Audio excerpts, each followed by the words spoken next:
Matthew chapter 18, New International Version. At that time the disciples came to Jesus and asked, "Who then is the greatest in the kingdom of heaven?" He called a little child to them and placed the child among them. And he said, "Truly I tell you, unless you change and become like little children, you will never enter the kingdom of heaven.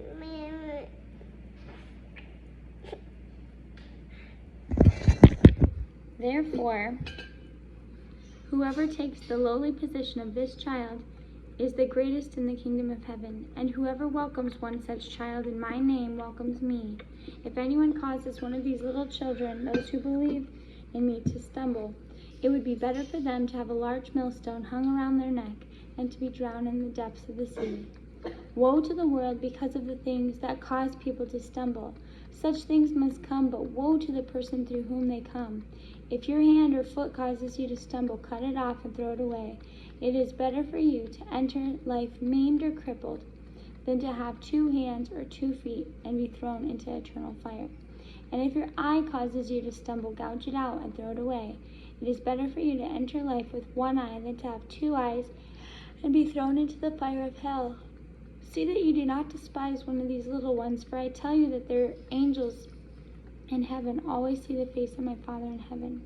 What do you think? If a man owns 100 sheep and one of them wanders away, will he not leave the 99 on the hills and go look for the one that wandered off? And if he finds it, truly I tell you, he was happier about that one sheep than about the 99 that did not wander off.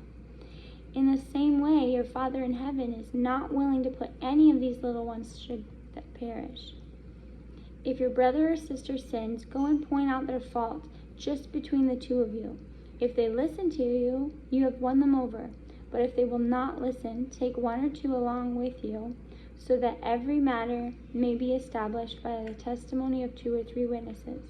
If they still refuse to listen, tell it to the church. And if they refuse to listen even to the church, treat them as you would a pagan or a tax collector. Truly I tell you, whatever you bind on earth will be bound in heaven, and whatever you loose on earth will be loosed in heaven. Again, truly I tell you that if 2 of you on earth agree about anything they ask for, it will be done for them by my Father in heaven. For where 2 or 3 are gathered in my name, there I am with them." Then Peter came to Jesus and asked, "Lord, how many times shall I forgive my brother or sister who sinned against me? Up to 7 times?"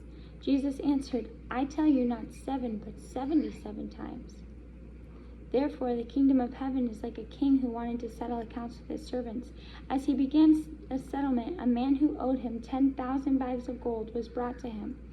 Since he was not able to pay, the master ordered that he and his wife and children and all that he had be sold to repay the debt. At this, the servant fell on his knees before him. "Be patient with me," he begged, "and I will pay back everything." The servant's master took pity on him and canceled the debt and let him go. But when that servant went out, he found one of his fellow servants who owed him 100 silver coins. He grabbed him and began to choke him. "Pay back what you owe me," he demanded. His fellow servant fell to his knees and begged him, "Be patient with me and I will pay it back." But he refused.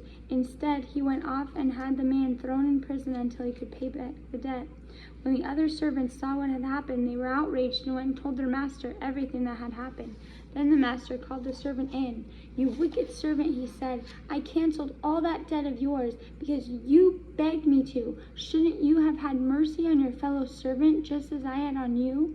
In anger, his master handed him over to the jailers to be tortured until he could pay back all that he owed.